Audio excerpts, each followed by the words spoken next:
I want to rock!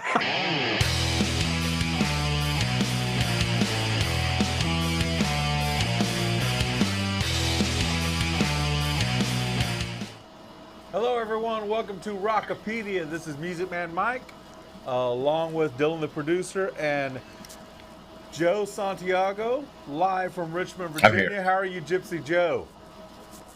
I'm doing all right. So I had a long night last night, so kind of getting up and around. Long night last night. Well, that's nothing to do with weather, is it? Because we don't want to talk about weather. No, that was the night before. We won't get into that. Thunderstorms or anything weird like that. Gotcha. No. All right. Hey, we did not do the show last week. A lot of stuff going on. We had some people out of the office, so we were shorthanded here. Tried to reschedule several times last Tuesday, a week ago today. It didn't work out, but that's fine because now we've got a hodgepodge of stuff to go over. Just to let everybody know out there, all you drivers that watch the show, all of you viewers that we have, I don't know how many of you there are. I got different numbers. They're what are they? Concerning numbers. I get big ones, I got little ones. I don't know how many of you are out there listening and watching the show. But anyway, the goal is Can't trust the polls. Huh? Can't trust the polls. Pollsters, don't believe them, man. Yeah, the goal is to try to get a special guest on here every week. And I know we're probably not going to do that every week, but that's our goal. So, for instance, I've got coming up in the near future, I've still got Ricky Stav in the background. He's going to come on here. He's fighting cancer right now, so it's hard for him to pinpoint him down and get him on a show. I've got Kelly McLeod. Kelly's getting a new album put out next month, September. I'm not sure the release date, actually, but she definitely wants to come on the show. She's talked to me several times. And Michael Jerome was the drummer. Michael Jerome from Better Than Ezra and other places. Was the drummer on that particular album. So we're gonna have Kelly on here. Try to spice up the show. The number one thing we really want to do is get more drivers on here. So drivers that are listening to the show, Brian Winsauer, Lonnie Payne, Donna Kaysen. We don't have Andy Hallgrath with us anymore. She's moved on to a different job, but I bet you she still listens to the show. And Andy Hallgrath is one of those people that I've had on many times, talked to her about music. We share music. She downloaded a Chris Cornell CD for me and brought it to me one time. So, I mean, there's just a lot of people here that work in the business that are interested in music just like we are. But we want to become more driver inspired on this show. So we talk about what we talk about because what we talk about with passion, and it's what we love. It's who we love. It's what we know. We don't try to cover stuff that we don't really understand. There's just no sense in it. But yeah, so this week we're coming up on a week's old episode. Should have been covered last week, but that's okay. You're never too late. One of the things we talked about, Joe, last week was the Pearl Jam song, Jeremy. Which I didn't take the time to look into, but I do know a little bit about it. And that it's about, I think it was a kid in Texas that shot up his class. And he shot himself in class, didn't he? Yeah, he just shot himself. So who, yeah, it was a kid named Jeremy Wade Dell, Delle. And on January the 8th, 1991, he was in school and high school student, Richardson, Texas. He got sent to the principal's office by his teacher for some reason or other. I'm not sure what exactly it was. To get some kind of a hall pass or some kind of excuse or something and bring back. Well, he left and he came back. He didn't come back with the excuse or the pass that he was asked to. He said, I went and I got what I really wanted to get, and he put the gun to his mouth and he shot himself in front of his whole class. So, jeez. So the singer for Pearl Jam, Eddie Vedder, was actually in the process of writing a song about that subject. But he was writing about a kid that he went to school with, and I believe this kid's name was Brian. He was writing a song about Brian, disturbed kid he went to school with. Maybe he picked on him. Maybe he was a bully, whatever. He was writing that song.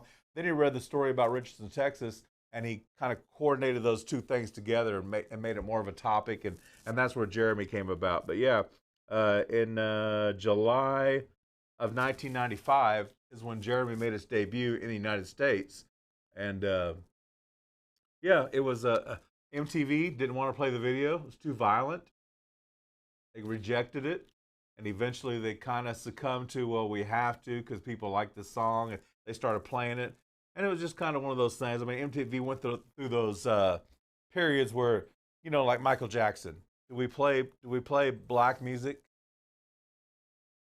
Do we play? Yeah, they were going through a thing with hip hop was happening too, and you would see really like weak stuff on there. Like there wouldn't be anything.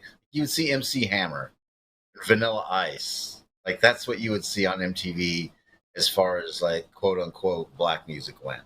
Yeah,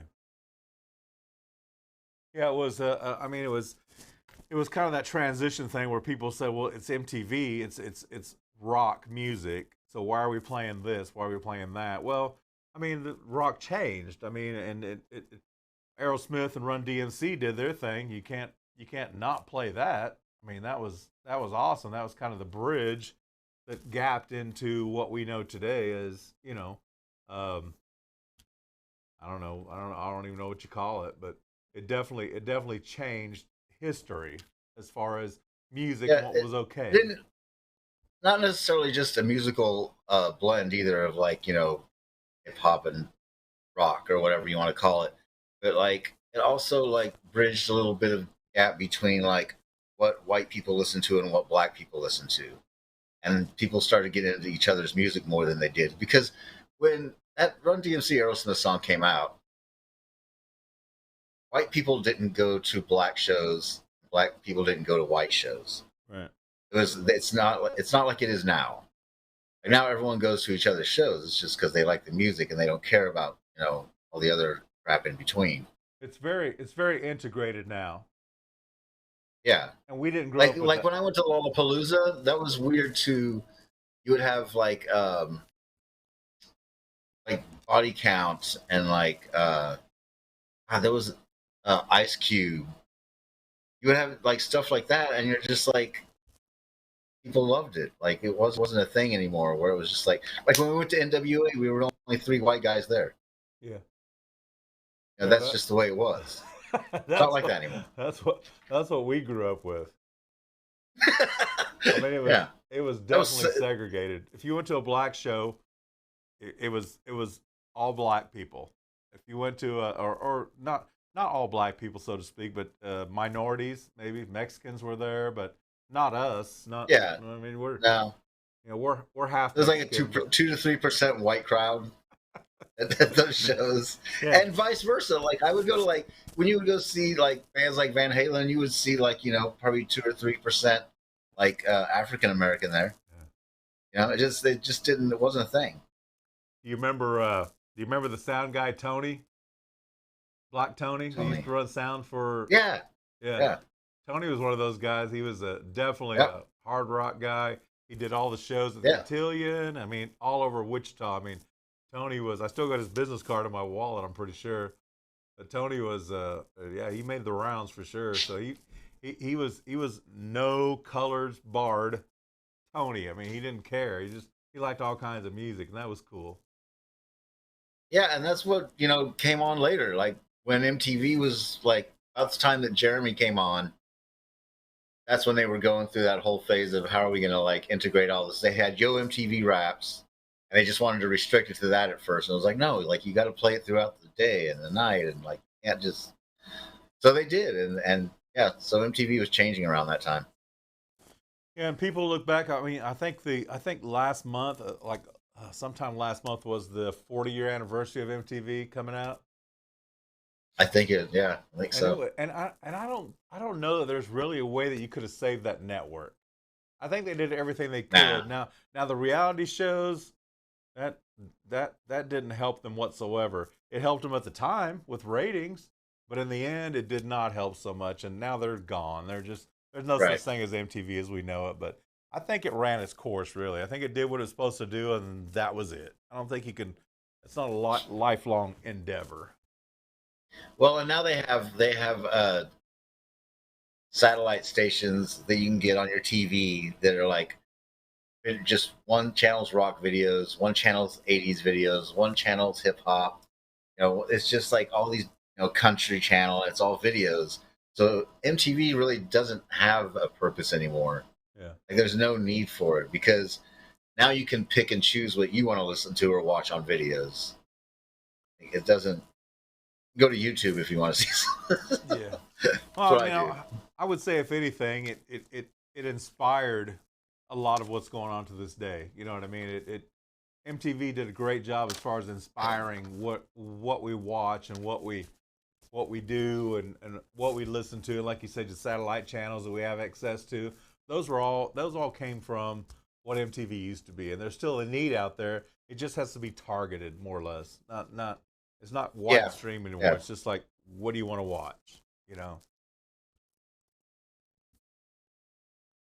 So talking about the segregated concerts, the white, the black, all that kind of stuff.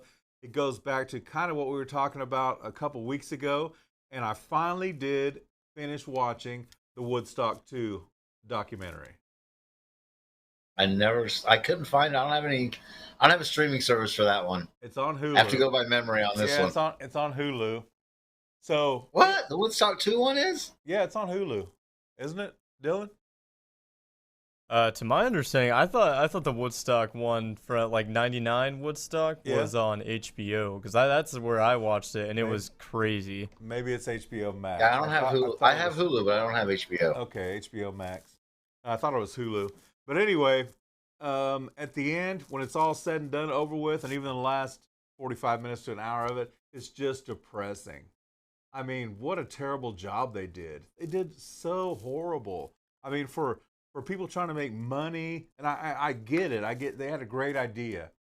And then let's go back to what we were talking about, the segregation. So it's 95% white people there. And they're rapping with Fred Durst. They're rapping with the Corn guys. They're rapping. I mean, it's just like, no. And you're violent, you're angry, and you're mad. And you know what their biggest mistake was? They didn't give the kids a break. They ran music 24/7. It's not like at 10 o'clock p.m. they shut down, it's time to go to bed. They kept playing all night long. So now they're sleep deprived. They're crazy out of their minds. Yeah. Well, okay, let me from somebody who goes to those kinds of things and they do have music all night. Totally your decision to go to music all night. That you did just because the scheduling says it doesn't mean you have to. I think the biggest problem with Woodstock 99 was that the lineup was just bringing in a certain crowd that was going to be violent and did not stay within like the Woodstock ideals, quote unquote, the Woodstock ideals, right? So you don't have Fish at this concert. It's like Corn and it's Limp Bizkit, completely different end of the spectrum here. No Fish but Corn. Yeah. Well, and Some Red Hot Chili Peppers. yeah, and you know what? Here's the funny thing too. Red Hot Chili Peppers. So the guys running the show came out on stage several times and talked to these guys. Said, "Hey, we're losing control. Fred Durst, can you help us out here and say something to the crowd?" And he didn't. He let them ride. Give me something to break. Yeah, exactly. He let them ride the plywood, surfboarding plywood through the crowd. He didn't stop it. And then the Red Hot Chili Peppers came on, and they came to Anthony Kiedis, and they said, "Hey, we're losing control. Look at the fires out there." And they played "Let Me Stand Next to Your Fire" by Jimi Hendrix. I mean, they were that's not my job, man. I'm a rock and roller. I'm a musician. Your job is to control the crowd. I'm going to play music. That's what they did. They just ignored the situation, which I kind of get it. I do. Yeah. Dylan's right though. That you can't like put all that kind of music together. I mean, there's 9 Inch Nails also. I mean, and I love 9 Inch Nails, but it's like there's a lot of anger in that. So there's like this anger and like this like I don't know. There's this whole vibe there that is definitely not a Woodstock vibe. Yeah. Not like you start off with Richie Havens and like. No, there was there was nothing mellow about it whatsoever. And as it progressed, as the days progressed, it got more and more violent and out of control. I mean, now you're talking about the girls getting groped and sexually abused and all that kind of stuff was happening in the tent city. It was just out of control. These guys were, I mean, I think back to that time. I was in the restaurant business at that time, and I knew some of those guys that could have fallen into that category very easily. And I can see them doing that kind of stuff. I mean, it was just kind of a weird period where everybody was angry and upset. And I don't think that politics were a part of it. I just think that those kids were lost in a way. They were just lost. And when you listen to, and when your guidance is Corn and Limp Bizkit, you're even more lost. When Junko jeans is your fashion statement, Jinko, yes, your generation has an issue. I forgot about the Jinkos. Yeah. Yes, there's some problems. Yeah, it was just it was just a weird time period, and so it was a weird time. Not to point blame at those guys that set the whole thing up because they had great intentions, but it just didn't turn out that way. And then there was even plans for Woodstock 3. That got shot down because of obviously what happened at Woodstock 2. And they told us that no, we're not doing that. The name has been tarnished forever. There will be no more Woodstocks. We're not doing that. But yeah, so I did finally get to see that. That was pretty cool. It was enlightening. If you were alive and living in that time period, you had no idea that those things were going on. It was just a concert. It was a 3-day concert. It was a festival. But now to look back at this documentary they put so much work into, it was terrible. I mean, it was just bad. Yeah. I mean, it just was. Yeah, and also like they said that they were selling like bottled water for like $8 a bottle or something, and like people were upset. That's a lot of money for a bottle of water. Yeah. Crazy. I mean, doing stuff like that. They didn't have enough facilities for the people to use the bathroom, and like I've heard nightmare stories about it. There was lots of poo stories for sure. I will say this though, I'm not a Limp Bizkit fan. I never have been. Yeah. But they played Lollapalooza. It was also the anniversary of Lollapalooza last week. They played Lollapalooza, and if you haven't seen the video, you should watch it. It's pretty impressive. They were actually like, I was amazed. I was like, these guys are really killing it. I don't like Limp Bizkit, but they put on a good show. So every song? Yeah. I mean, I think I have more of a sense of humor about it now. Like I used to hear it and I'd be like, God, it's terrible. I hate it. But now, like, I don't know, that show I saw, the reunion show, they were killing it, man. I'm telling you should check it out. Well, I mean, I've never been against them so much, so to speak. I just never was a fan. So I do get what you're saying. Yeah, it's not my kind of music. I'm sure on your recommendation, if it's good, it's good. I believe that, but I don't know. It just was I was older then. The guys that I knew, that I worked with, or that I knew that loved him or were fans of him, were 10 years younger than me. So I mean, I don't have nothing against them. I know they're all solid musicians, just like Korn. The guys in Korn, same thing, solid musicians. I guarantee you, 100%. But just to be like Slipknot's the same thing. Great musicians, and I'd love to see him. That drummer was amazing. Like, he was a great drummer, and like, the music. It's nothing I would listen to at home, but I wouldn't mind going to see it. Well, and who was the singer? Jonathan what? Jonathan Davies was the singer of Korn. Yeah, and so even in this documentary, he states he talks about it. He didn't feel good about it either. He knew things were going right, and he always felt like that Fred could have done something to help control the crowd a little bit, and he didn't do it. But Jonathan talks about, we were uncomfortable. We went out and did the show, but we knew things weren't right. So it's just one of those things that went bad, and it was never going to get better. And by the end of the 3 days or whatever it was just a mess. But yeah. So I am glad I got to see that documentary, finish watching it. It brought me back to thinking about a few things. What did when we were younger and we went to festivals as that kind of sort of festival. It wasn't 3 days. It was like a nighttime or a daytime deal or somewhere. But you and I went to the Texas Monsters of Rock. Yes, We went to Monsters of Dallas. Rock. We went to Dallas to see the Monsters of Rock, and that was Van Halen headlining. The Scorpions, which I do not remember for some reason. I remember the Scorpions. Why don't I remember the Scorpions? Didn't Metallica play that show? Metallica was there too. Yeah, it was Van Halen headlining, the Scorpions, Dokken, Metallica, and Kingdom Come opening up the show. Kingdom Come. Yeah, it was. And they were terrible. It was July of 1988. Yeah, Kingdom Come. Their claim to fame was they sound like Led Zeppelin. That was their claim to fame. They sound like someone else. Yeah, but we went. Awesome. I mean, and here's my question. Number one, I got written down. I got 3 things written down. July '86, Texas Jam with Van Halen. I went to with Craig Sweden. July 1988, Monsters of Rock with Van Halen. I went with you and Brad Watterson. And then Arrowhead Stadium. I don't have the date and time written down on that, but both those Texas shows in July. Who wants to go to the Cotton Bowl in July? Yeah, that was crazy. I remember ending that night. Do you remember the wall around Cotton Bowl, the inside of the Cotton Bowl, and they had the little water spouts? Oh yeah, yeah. Yeah, and like I would just sit by those water spouts and just like splash myself. Like by the end of the night, I was sitting against that wall. I didn't even care anymore. But remember. But I also remember Sammy Hagar not being able to sing that night. Yeah. And when they left the stage, he was like, I'm really sorry. I apologize.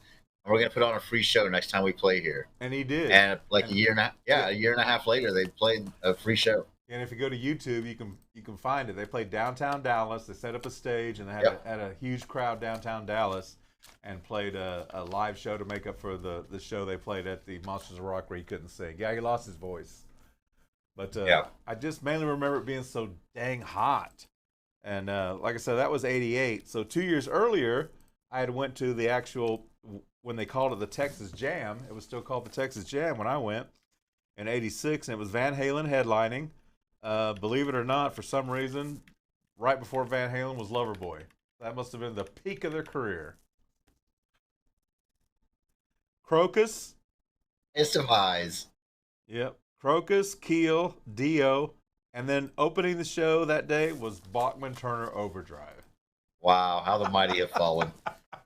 What the 80s did to those bands. Oh my gosh. So I remember, I'll tell you a story about that day real quick. It was cool because, well, several things happened. A bunch of things happened. It was a cool day.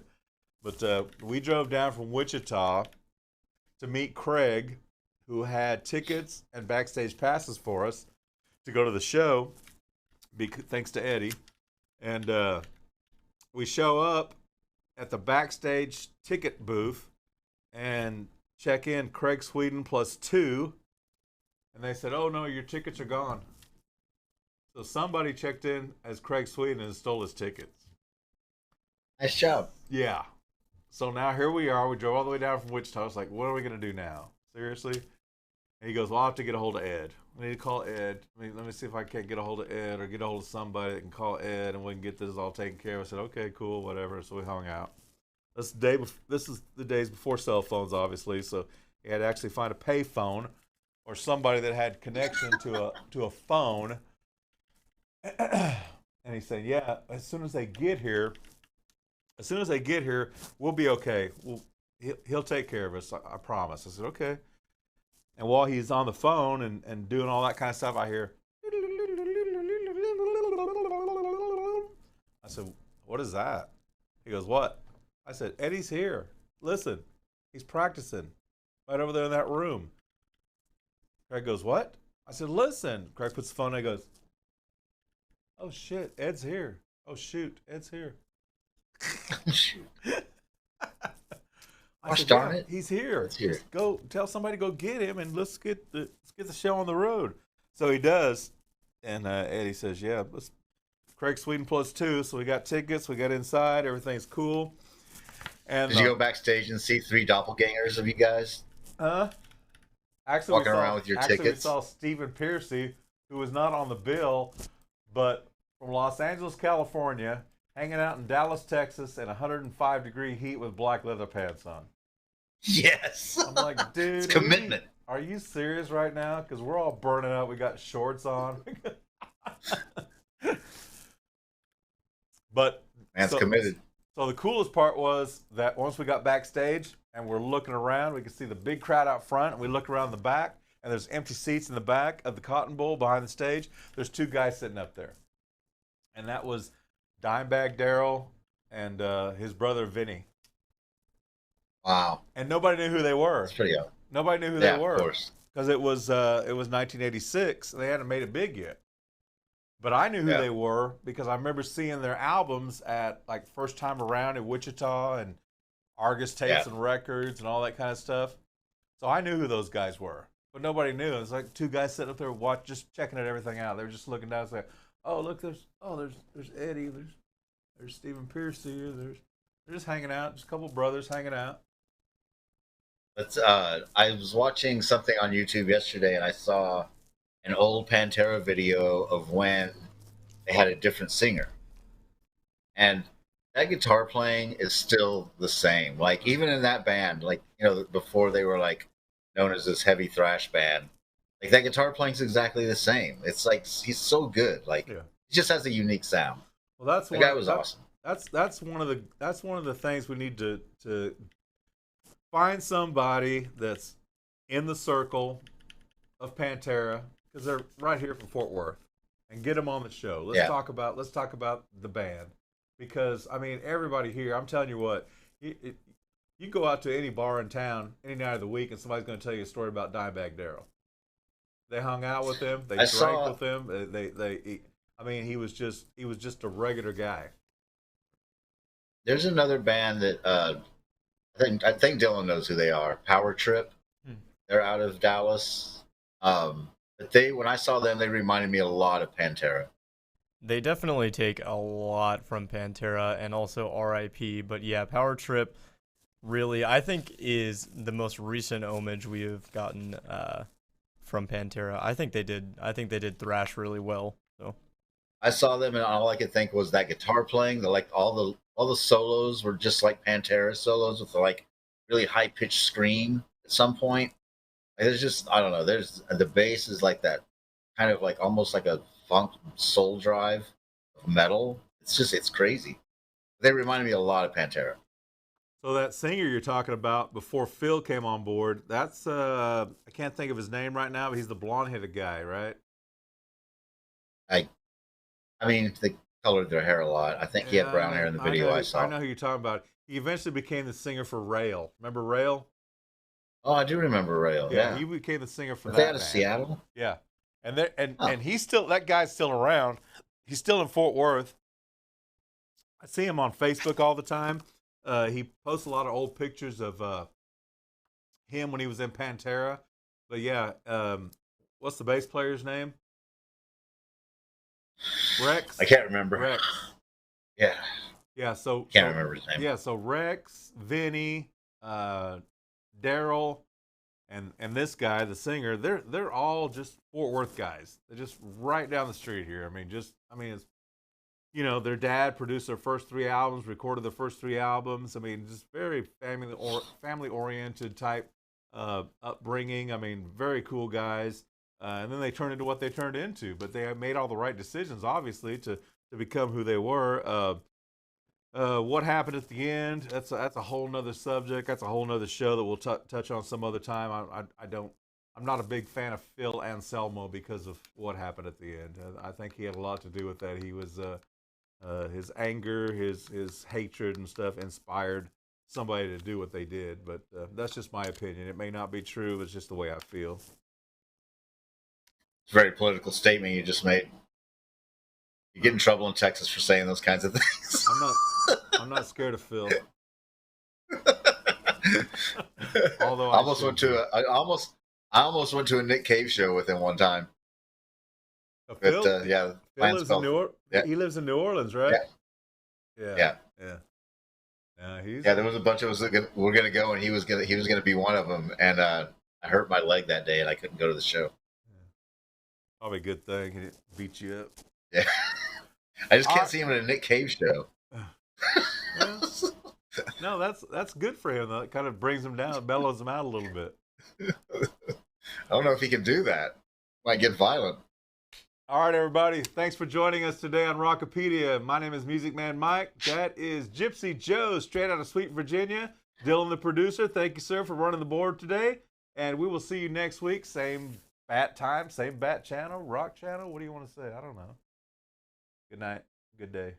Adios.